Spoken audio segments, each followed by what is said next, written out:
सूर्यकोटि समप्रभा निर्विघ्नं कुरु मे देव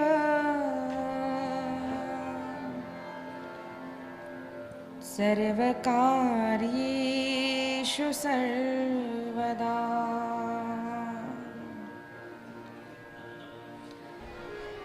मातृदेवो भव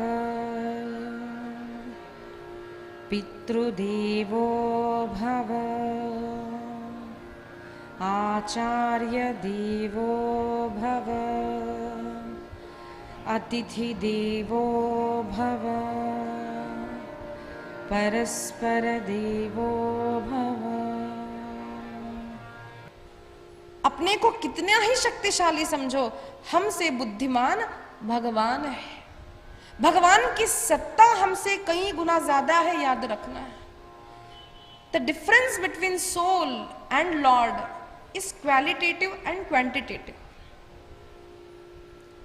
हम क्वांटिटेटिवली कैसे, जैसे छोटे ग्लास भरा समुद्र का पानी और अथाह समुद्र, अगर उसका फॉर्मूला देखा जाए तो एक ही है, ग्लास भर समुद्र का पानी अथाह समुद्र, वैसे एक ही है, लेकिन इसकी कैपेसिटी, इसकी शक्ति और अथाह समुद्र की शक्ति कभी भी तुलना में भी एक समान नहीं हो सकती। वैसे ही हम जो जीवात्मा है वह हम मरते नहीं है। नैनं छन्दन्ति शस्त्राणि नैनं दहति पावकः न चैनं क्लेदयन्त्यापो न शोषयति मारुतः। हमारा शरीर मरता है, हम मरते नहीं है। मेरा हाथ, मेरा पैर, मेरा सिर कहने वाले जो है ना, वो हम है। ये हम नहीं है, ये हमारा हाथ है। तो अगर ये शरीर हमारा नहीं तो ये घर हमारा कैसे हुआ? ये शरीर हमारा नहीं तो इस शरीर को जन्म देने वाले माता पिता हमारे कैसे हुए? मूल तत्व ये है कि हम आत्मस्वरूप हैं। अपने पुण्य और पाप के कारण हमने शरीर धारण कर लिया है, लेकिन हम मूल आत्मस्वरूप है जो कभी मरता नहीं है। लेकिन अहंकार के कारण वह जीव अनेक पाप करने लगता है। वह हिरण्यकश्यपु अपने आप को अत्यंत बलवान समझने लगा, लेकिन भगवान की प्लानिंग कैसी थी, भगवान की शक्ति कैसे काम करती है, देखिए। उसकी पत्नी कयाधु को 3 पुत्र थे, राध, अनुराध, आहाद। और वह कयाधु यह जब तपश्चर्या पर जा रहा था तब गर्भवती थी। जैसे ही यह तपश्चर्या को जाता है, इंद्र ने अनेक देवताओं को लेकर आक्रमण किया इसकी नगरी पर और कयाधु को पकड़ लिया। अरे ये गर्भवती है, एक हिरण्यकश्यपु त्राही त्राही कर रहा है, तो इसका जब पुत्र आएगा तो हम तो बस मारे जाएंगे। दोनों को मारना चाहता है। तब नारद जी वहां पर आते हैं और रोक देते हैं। इंद्र, इसके गर्भ में जो बालक है वो अत्यंत भगवान का बड़ा भक्त होने वाला है। जब यह बात सुनी तो इंद्र ने कयाधु को छोड़ दिया। कयाधु अब नारद जी के आश्रम में रहने लगी। नित्य प्रति नारद जी उसको भगवान की कथा सुनाते, कभी राम कथा, कभी कृष्ण कथा, कभी भरत जी की कथा, कभी किसी संत की कथा, कभी किसी ऋषि की कथा सुनाते। कभी कभार सुनते सुनते मां सो भी जाती, तब भी गर्भ का बालक उस कथा को सुनता। कुछ वर्ष पहले ऐसी मान्यता थी कि लोगों को लगता था कि बस अगर मां सुनती है तो ठीक है, बच्चा थोड़ी सुन सकता है। लेकिन आज साइंस ने भी ये प्रूव कर दिया कि माता भले सुने ना सुने, गर्भ का शिशु अपने आसपास होने वाली हर गतिविधियों को समझ सकता है। कोई स्पर्श करे समझ सकता है, कोई झगड़ा करता है आसपास समझ सकता है, कोई उससे प्रेम करता है वो समझता है, वो बातें सुनता है। इसीलिए कहा जाता है कि गर्भिणी स्त्री को अच्छा सुनना चाहिए। इसलिए जो गर्भवती माता है उनको 7 ही दिन मंडप में जाकर के भगवान की कथा सुननी चाहिए। जिस जिस माता ने सुनी उनको अनुभव होगा कि बच्चों में अच्छे संस्कार अपने आप बचपन से आ जाएंगे। तो ये सब कथाएं वो नहीं सुनती, लेकिन गर्भस्थ शिशु सुनता था। उसका जन्म हुआ, मां ने उसका नाम प्रहलाद रखा। 3-4 वर्ष का जब यह बालक हुआ तब वह हिरण्यकश्यपु वहां पर आ गया, तपश्चर्या पूरी करके आ गया, सर्वत्र लोगों को सताता, सारे देवताओं को सताता। लेकिन जब यह बालक धीरे धीरे बोलने लगा तो बार बार श्री हरि श्री हरि श्री हरि श्री हरि करता। छोटे से बालक को पाठशाला भेज दिया गया। असुरों के गुरु शुक्राचार्य, इनके पुत्र षंड अमर्क, षंडामर्क के पाठशाला में इसे भेज दिया गया। तो वहां पर बड़े ध्यान से गुरुजी ने जो कहा सुनता, पढ़ाई करता, लेकिन उसके बाद अपना ही करता, बस श्री हरि श्री हरि श्री हरि। तो एक बार हिरण्यकश्यपु ने उस बालक को बुलाया, अपनी गोदी पर बिठाया और पूछा, बेटा तूने जो सबसे बढ़िया बात अपनी पाठशाला में सुनी है ना, वो जरा मुझे कहकर सुना दो। तो प्रहलाद ने कहा, बाबा तत्साधु मन्ये सुरवर्य देहिनां सदा समुद्विग्न धियाम सद्ग्रहात् हित्वात्मपातं गृहमन्धकूपं वनं गतो यद्धरिमाश्रयेत।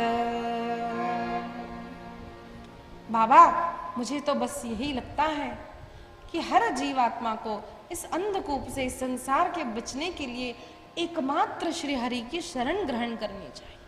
बाबा श्री हरि बोलना चाहिए। जैसे ही ये बात सुनी तो हिरण्यकश्यपु जोर से हंसने लगा। उसे लगा, अच्छा तो ये देवताओं की युक्ति है, मुझे नहीं पराजित कर पाए तो मेरे बेटे को कुछ न कुछ सिखा रहे। उसने तुरंत षंडामर्क को बुलाया और कहा, अरे ये क्या बोल रहा है, जरा ध्यान दीजिए, क्या सिखा रहे हो आप अपनी पाठशाला में? तो षंडामर्क घबराए, उन्होंने कहा, नहीं नहीं महाराज, हम ध्यान रखेंगे। अब ये पाठशाला थी कैसी? ये थी कॉन्वेंट स्कूल।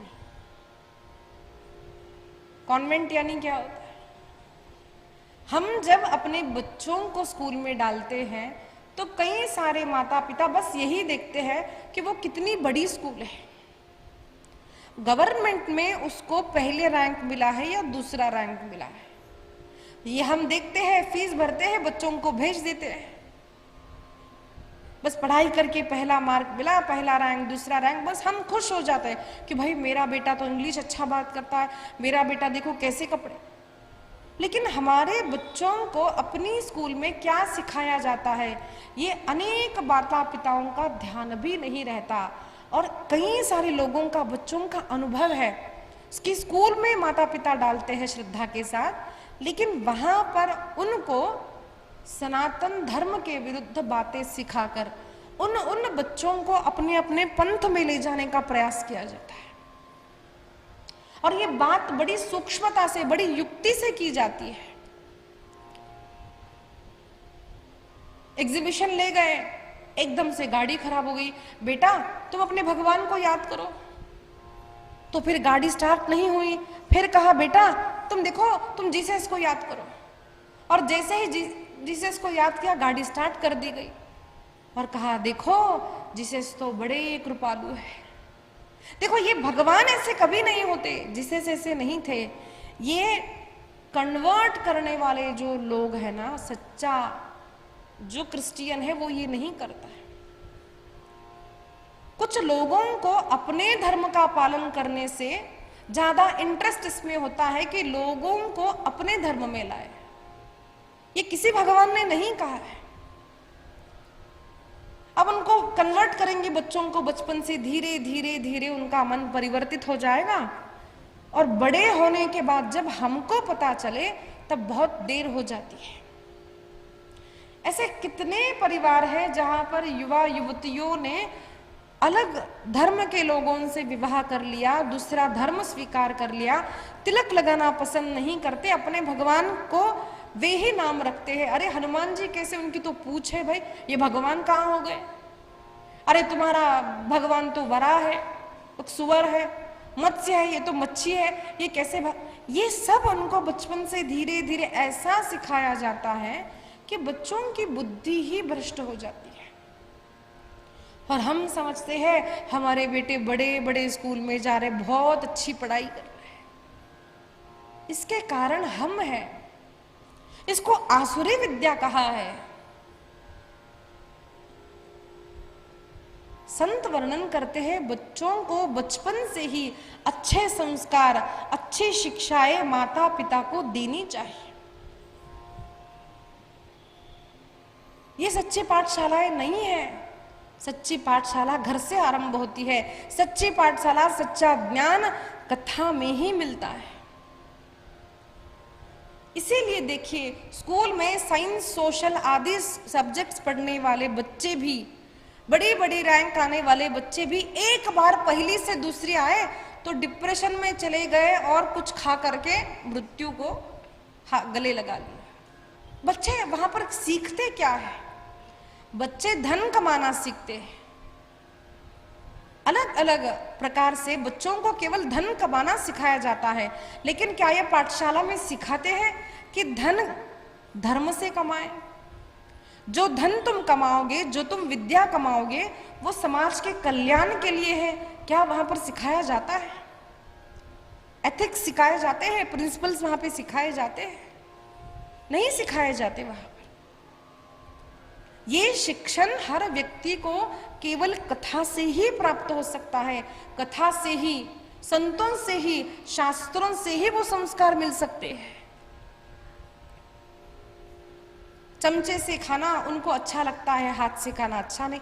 आज आयुर्वेद कहता है हाथ से खाने वाले को भूख भी जल्दी नहीं लगती, पेट भी युक्त आहार करने से भर जाता है और जो वह खाता है वो पच जाता है। दूसरी बात है, नीचे बैठ करके, सुखासन में बैठकर जो खाता है उसको आहार ठीक से जीर्ण होता है, ना ही कि कुर्सी पर बैठकर। ये सारी हमारे आयुर्वेद की विद्याएं धीरे धीरे लुप्त हो रही है। क्यों? हमें लगता है आयुर्वेद यानी एकदम कोई पुराना वाला है। लेकिन आज योगा डे है। आज हम देख रहे हैं आज भारत देश में योगा का महत्व कितना है। रामदेव बाबा जी ने कार्य बहुत किया, लेकिन ये हमारे पूर्वज पतंजलि जी से प्रतिपादित किया हुआ योग है। योग यानी क्या है? The best medicine.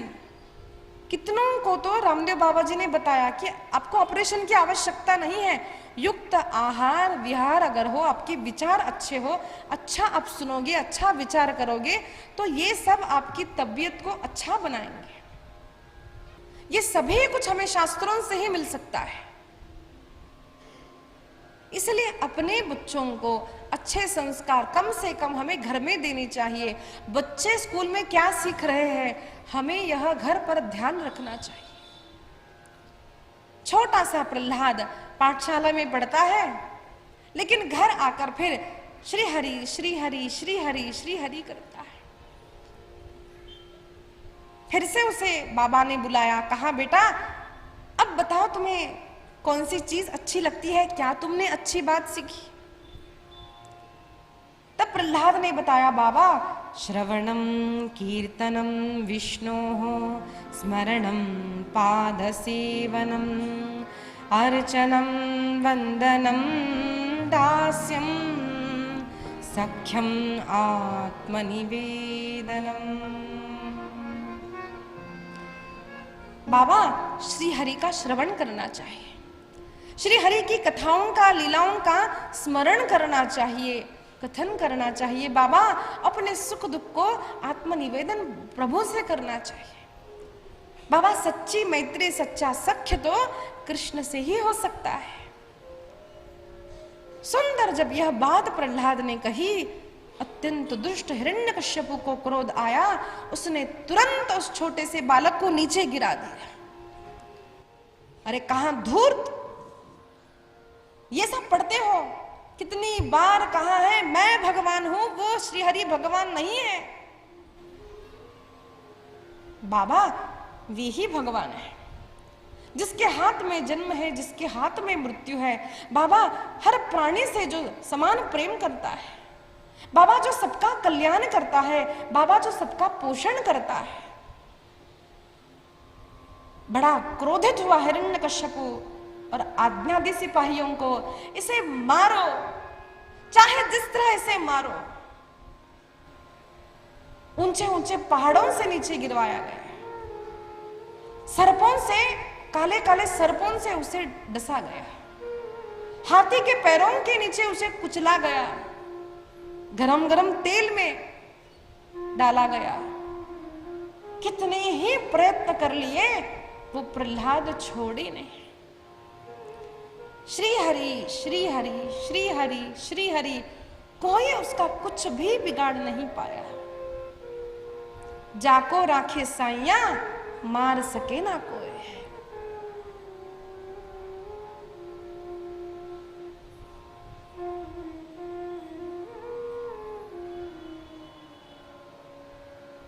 छोटा सा प्रहलाद भगवान का स्मरण करता है। एक भक्त निर्भीक होता है। भक्ति है और भय है, ये संभव नहीं है। उस भक्त को जब भगवान की सर्वत्र सत्ता का अनुभव होता है, उसके हृदय में से भय निकल जाता है। एक बार भी प्रहलाद का एक वाक्य नहीं, नाथ मेरा रक्षण करो, नहीं, क्योंकि उसे अनुभव होता है कि नाथ मेरे सामने है, मेरे पीछे भगवान है, मेरे आजू बाजू भगवान है, मेरे अंदर भगवान, मेरे ऊपर भगवान, मेरे बाहर भगवान, सर्वत्र श्री हरि का अनुभव वह करता है। दूसरी बात, अरे बाबा करेंगे तो क्या करेंगे, मुझे मार ही डालेंगे ना, इस शरीर को ही तो मार डालेंगे ना, भले मर जाए। अरे वो शरीर क्या काम का, जिस शरीर के जिह्वा से भगवान नाम का स्मरण। अरे वो कान किस काम के, जिस कान से भगवान की कथा श्रवण। ऐसा शरीर चाहिए भी नहीं मुझे। कोई लोभ नहीं है, कोई इच्छा नहीं है, एकमात्र इच्छा, एकमात्र लोभ भगवान की भक्ति करने का लोभ। भगवान प्रसन्न हो, मेरा कन्हैया प्रसन्न हो। यही भक्त और एक साधारण मनुष्य का भेद होता है। मनुष्य स्वार्थ के कारण धर्म को छोड़ देता है,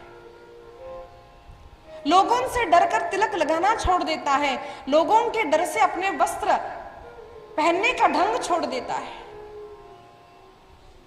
लोगों से डरकर प्रणाम करना भी छोड़ देता है, लोगों को प्रसन्न करने के लिए अखाद्य भक्षण करता है। अब धर्म छूट गया, क्यों? कुछ पाना है, इस संसार से कुछ पाना है। भूल गया मैं ये शरीर नहीं, अरे मेरा उद्धार भगवान की भूल गया। एक तो विस्मरण और दूसरा लोभ। लेकिन मीरा, उस मीरा को भी कहा गया सुंदर रानी है, सत्ता उसके हाथ में है, राजा उसके अधीन है, सारी प्रजा उसकी सेवा कर सकती है। उस मीरा को भी जब कहा, अरे मीरे तू बस इस कृष्ण को छोड़ दे, देख सारी प्रजा तेरी सेवा करेगी। उसने कहा कृष्ण नहीं तो वो गांव मुझे नहीं चाहिए, कृष्ण नहीं है वो घर मुझे नहीं चाहिए, कृष्ण नहीं है वो परिवार मुझे नहीं चाहिए।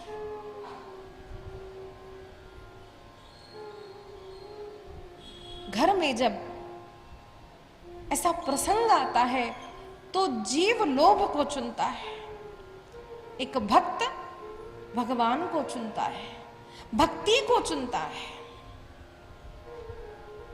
और शास्त्रों ने भी कहा है आत्मार्थे पृथ्वीम त्यजेत, आत्म कल्याण के लिए पृथ्वी का त्याग कर दो। एकस्यार्थे, कुल का अगर उद्धार हो तो एक व्यक्ति का त्याग करना चाहिए। एक व्यक्ति के कारण कुल का उद्धार रुका हो, उस व्यक्ति को त्याग दो। कुलम ग्रामस्यार्थे, एक कुल के कारण एक ग्राम का नाश होता हो, उस कुल को छोड़ दो। ग्रामम जनपदस्यार्थे, एक ग्राम के कारण संपूर्ण प्रजा अगर दुखी हो, उस ग्राम को छोड़ दो।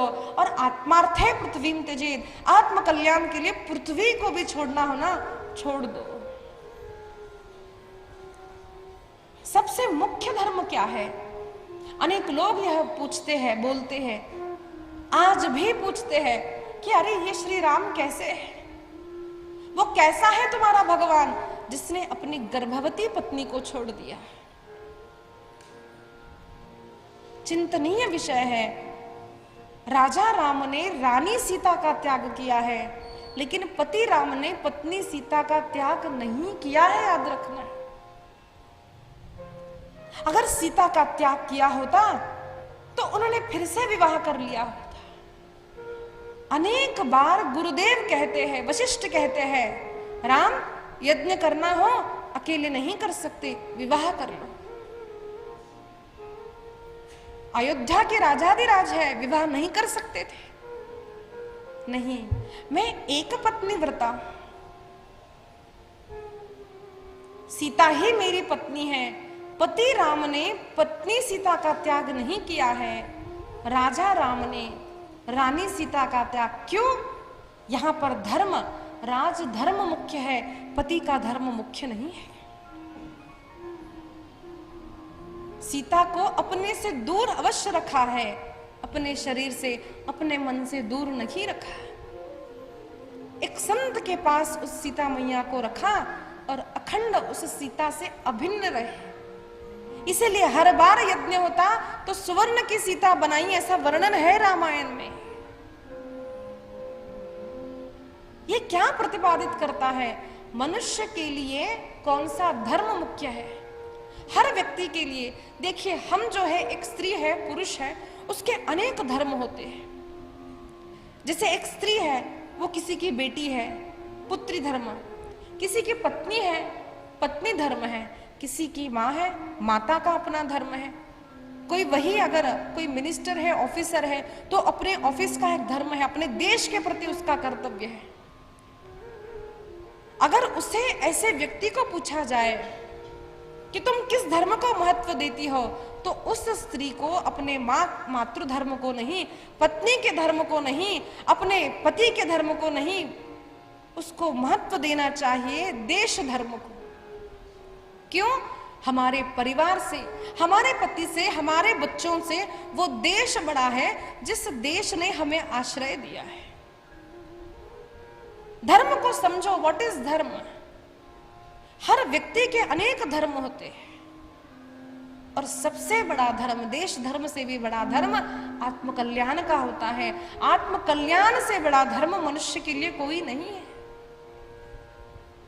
इसीलिए मीरा कहती है, अरे क्या करेंगे, बस राज्य से ही बाहर निकालेंगे ना, लेकिन मेरा कन्हैया रूठ जाए तो मैं कैसे जीऊंगी?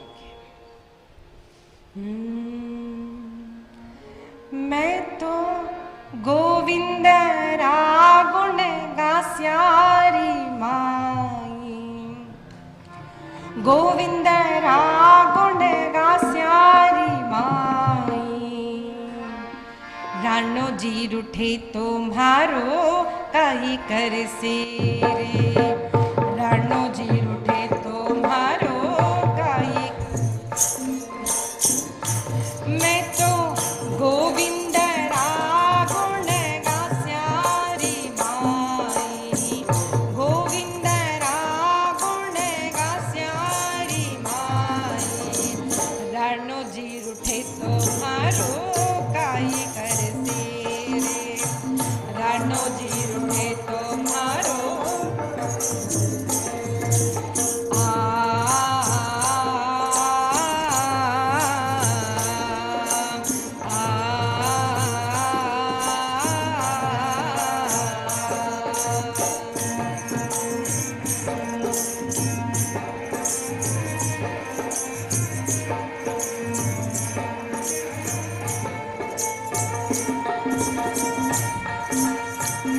रानो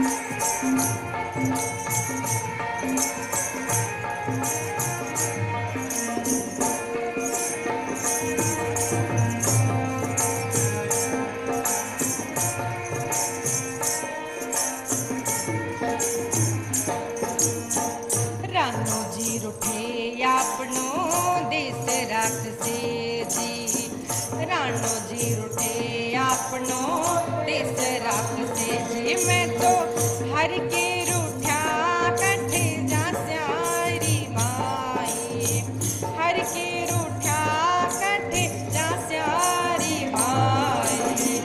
रानो जी रूठे तुम्हारो काई करसे जे, रानो जी रूठे तुम्हारो काई करसे।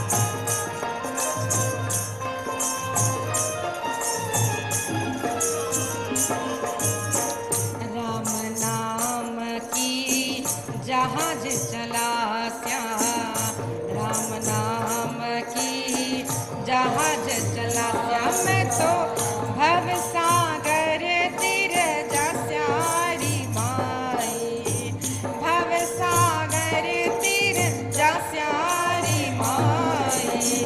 रानो जी रूठे तुम्हारो काई करसे जे, रानो जी रूठे तुम्हारो काई करसे।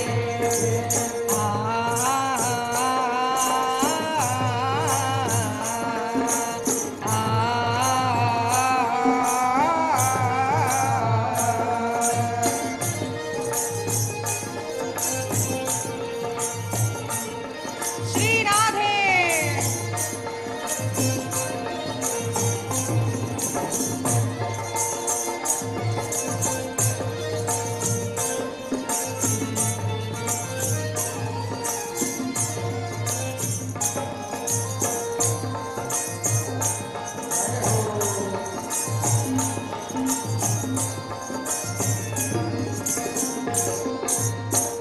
हरि मंदिर में नाच करास्या, हरि मंदिर में नाच करास्या। मैं तो घुघरिया चमका स्यारी माई, घुघरिया चमका स्यारी माई।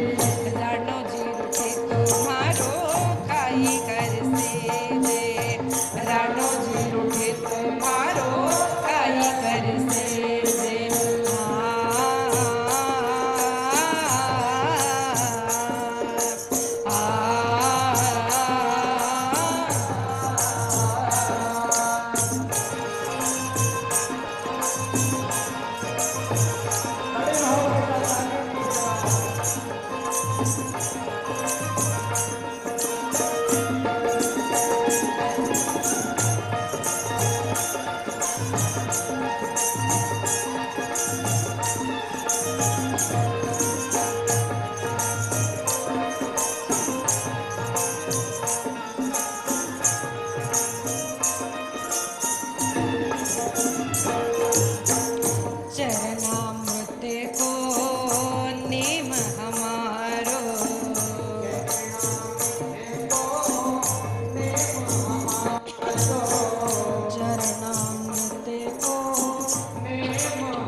चरण कमल लिपटा स्यारी माई, चरण कमल लिपटा स्यारी माई। रानो जी रूठे तो मारो काई घर से जे, रानो जी रूठे तो मारो काई घर से जे।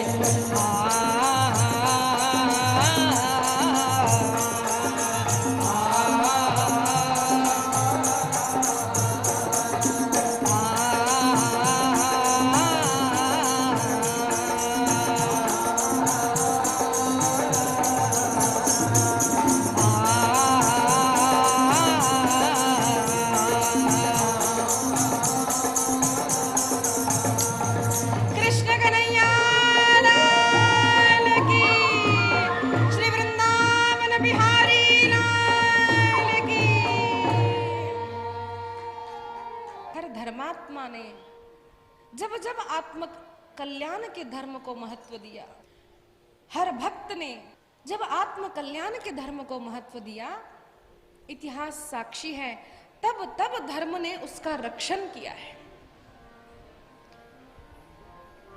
शुकाचार्य वर्णन करते हैं, राजन अत्यंत छोटा सा बालक है, कितनी ही बार उसे मारने का प्रयास किया, लेकिन वह भय नहीं रखता है।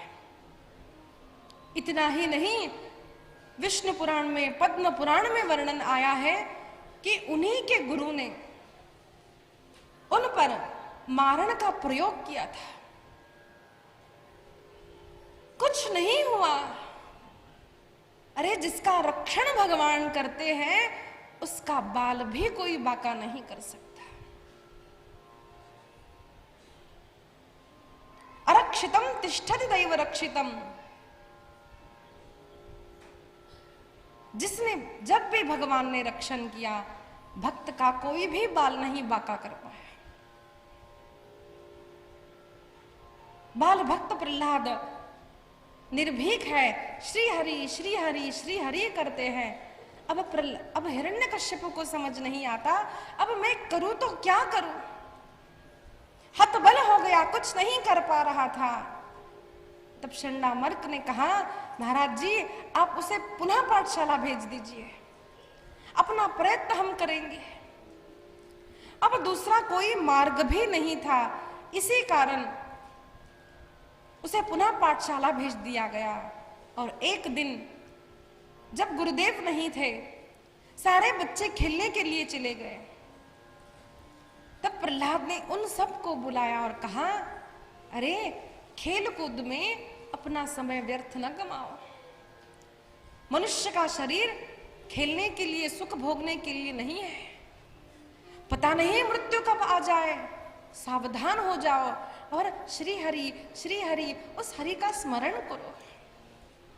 सारे असुर बालकों ने पूछा, प्रहलाद अरे तुम तो सब हमारे साथ ही रहते हो बचपन से, ये सब सीखा कहां से तुमने? प्रहलाद ने कहा, ये सब मैंने नारद जी से सीखा। अरे नारद जी से कब सीखा? तुम तो हमारे ही साथ पले बड़े हो। तब उसने बात बताई कि कैसे मैंने मां के गर्भ में नारद जी के कथनानुसार अनेक कथाओं को श्रवण किया, उनका चिंतन मैंने मां के गर्भ में ही किया है। अच्छा एक बात बताओ, इतनी बार तुम्हें त्रास दिया जाता है, तुम्हारा रक्षण कौन करता है? अरे वे परमात्मा मेरा रक्षण करते हैं, जो हम सबका रक्षण अपनी मां के गर्भ में करते हैं। सारे बच्चों को एकत्रित किया और सभी को कहा, चलिए हम सब अब भगवान का नाम स्मरण करते हैं। और सभी ने आरंभ किया, श्रीमन नारायण नारायण नारायण,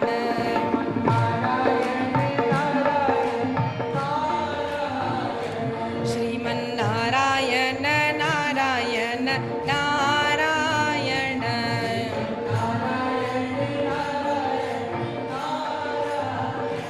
जय जय नारायण नारायण नारायण।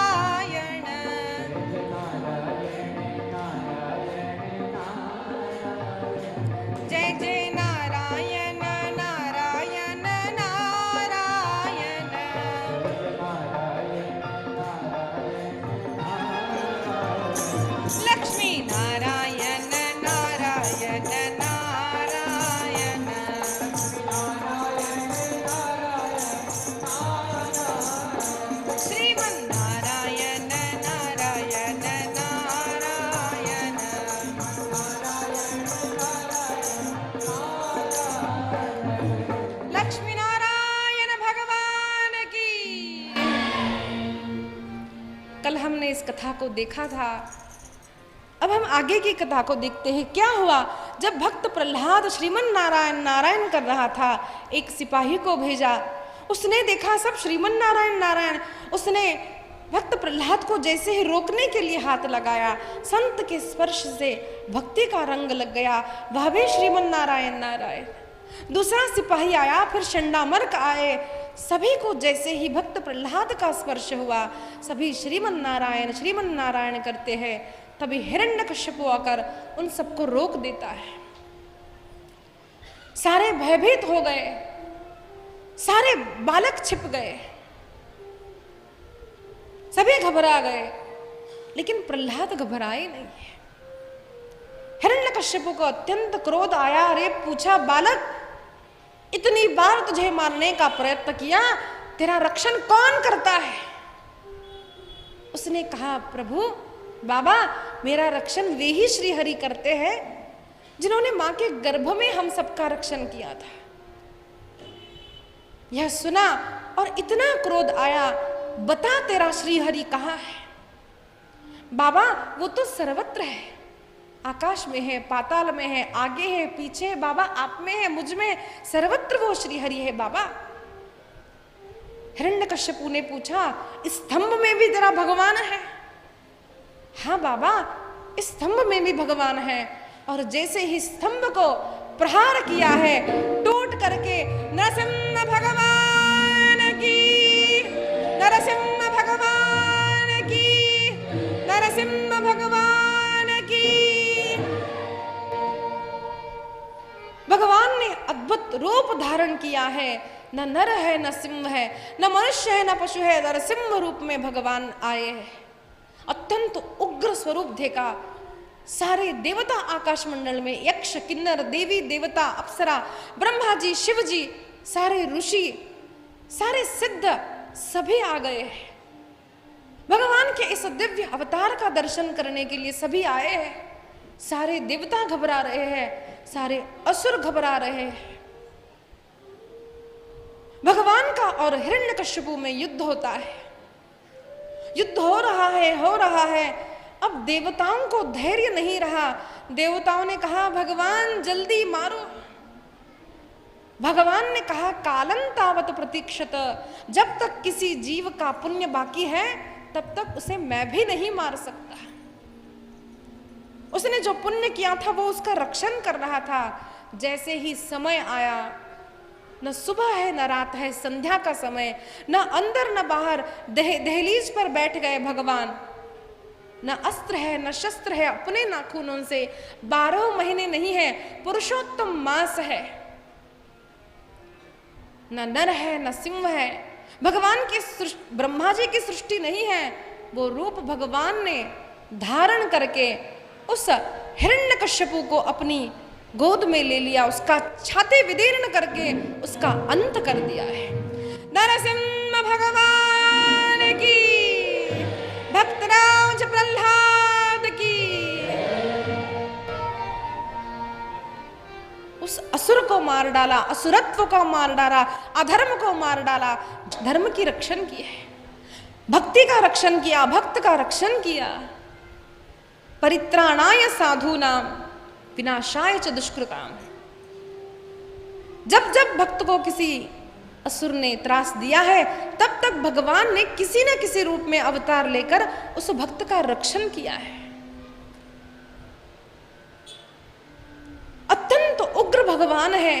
दोनों नाखूनों पर खून लगा है, छाती पर, मुख पर खून लगा है। अत्यंत उग्र भगवान है, गुरु गुरु कर रहे हैं और सारे देवता घबराए।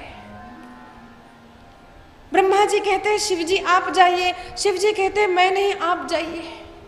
सारे देवता घबरा गए हैं। ब्रह्मा जी को लगा, कोई भी व्यक्ति कितना भी क्रोधी हो, उसे तो केवल अपनी पत्नी को देखते ही वो शांत हो जाता है। सभी की स्तुति सुनी, लेकिन भगवान शांत नहीं हुए, एकदम उग्र है। तब ब्रह्मा जी लक्ष्मी जी के पास जाते हैं, विनती की है। तब लक्ष्मी जी ने सुंदर श्रृंगार किया और आई है। उन्हें लगा बस मुझे देखते ही भगवान तो, और जैसे ही सभा में प्रवेश किया, उग्र नरसिंह का रूप देखा लक्ष्मी जी भी घबरा गई। हे नाथ, अगर मैं पास में गई, प्रेम से भी एक चांटा लगाया तो मैं भी गोविंदाय नमो। लक्ष्मी जी ने कहा मैं नहीं जाऊंगी। सारे घबराए, अब समझ नहीं आ रहा था। तब ब्रह्मा जी ने देखा सबके हृदय में भय है, लेकिन एक निर्भय भक्त प्रहलाद है। छोटा सा बालक भगवान के समीप खड़ा है, भगवान को देखता है। नाथ, आप मेरे लिए आए, नाथ आप मेरे लिए आए। हृदय भर आया है। भक्त क्या करता है, किसके कारण भगवान आते हैं? दान से आते हैं, कुछ रिकमेंडेशन से आते नहीं, केवल शुद्ध प्रेम जब भक्त के हृदय में, नाथ कुछ नहीं चाहिए, केवल आप मुझे चाहिए, केवल आप। जब यह भाव भक्त में आता है ना, तब भगवान आते हैं। आज भी भगवान आते हैं। अरे बोलकर तो देखो भगवान से, कभी बात करते हैं हम भगवान से? दूध पानी डाल दिया, पहुंच दिया, रख दिया, जयराम जी की फिर कल मिलेंगे। संत कहते हैं बैठो कभी भगवान से, पास बैठो, कभी तो बात करो। नाथ, नाथ कभी अच्छा गीत सुनाओ। अरे हम लोगों के लिए श्रृंगार करके बाहर जाते हैं। एक पतिव्रता नारी वह होती है, लोगों के लिए नहीं, घर में अपने पति के लिए श्रृंगार करती है। कोई त्योहार नहीं है, कुछ नहीं है, बस श्रृंगार किया। क्यों? आज मेरे पति रीझ जाए, मेरे पति प्रसन्न हो। गाँव में, सभा में तो कोई भी गाता है, कभी एकांत में बैठ करके भगवान के लिए गाओ, कभी उनसे बात करो, कभी उनकी ही कथा उनके सुनाओ। नाथ, आपने प्रहलाद का रक्षण किया था ना, आज आप मेरा रक्षण नहीं करें? नाथ, मेरे जीवन में भी आपत्ति आई है, नाथ मुझे भी आपके रक्षण की आवश्यकता है। नहीं आओगे? अच्छा नहीं आओगे तो देख लेना, मेरा कुछ नहीं जाएगा। लोग बोलेंगे देखो इसने इतनी भक्ति की, फिर भी इसके भगवान ने रक्षण नहीं किया। प्रभु आओगे ना, बात करो, बुलाओ। देखिए आपत्ति के समय भी भगवान आज भी आते हैं, दर्शन देते हैं। बस कमी हमसे है, हम में है, हम कभी भगवान को बुलाते ही नहीं। छोटा सा प्रहलाद भगवान को देखता है, नाथ आप मेरे लिए आए, और भगवान के चरणों पर गिर पड़ा। ब्रह्मा जी ने कहा प्रहलाद तुम ही शांत करो, जाओ। चरणों पर गिर पड़ा प्रहलाद, और उग्र भगवान एकदम शांत हो गए। प्रहलाद, प्रहलाद, और उस छोटे से शिशु को अपनी गोदी में उठाया और उसे चाटने लगे। पशु का मुख था, सिंह का मुख था, चाटने लगे। प्रहलाद मुझे क्षमा कर देना प्रहलाद। एकदम मृदु हो गए। भगवान कहने लगे प्रहलाद क्षमा करना, मैंने आने में बहुत देरी कर दी नहीं? प्रहलाद ने कहा नहीं प्रभु, आपके ही तो रक्षण के कारण सदैव मेरा रक्षण हुआ है।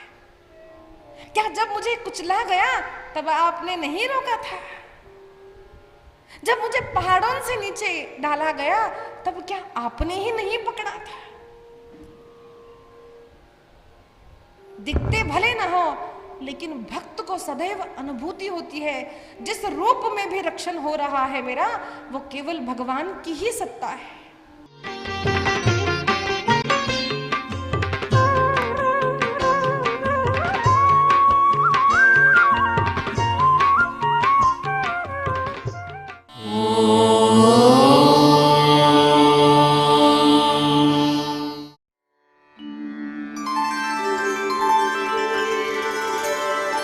वीणाव्यङ्कटनाथस्य